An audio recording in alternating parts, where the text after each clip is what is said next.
ഞാൻ വിചാരിച്ചടി അപ്പവും ചിക്കൻ കറിയുമാണ്. സത്യം ഞാൻ വിചാരിച്ചു അപ്പവും ചിക്കൻ കറിയും എനിക്ക് വലിയ കാല് കിട്ടും അതെടുത്ത് കഴിക്കും.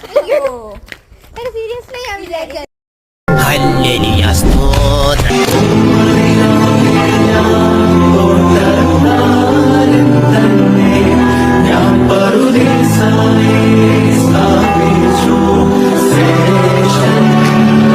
അവർ വരും.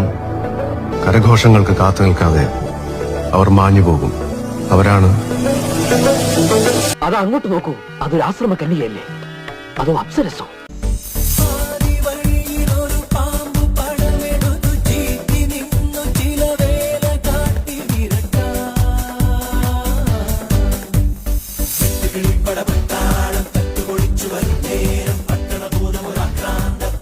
By, happy Easter. Happy Easter.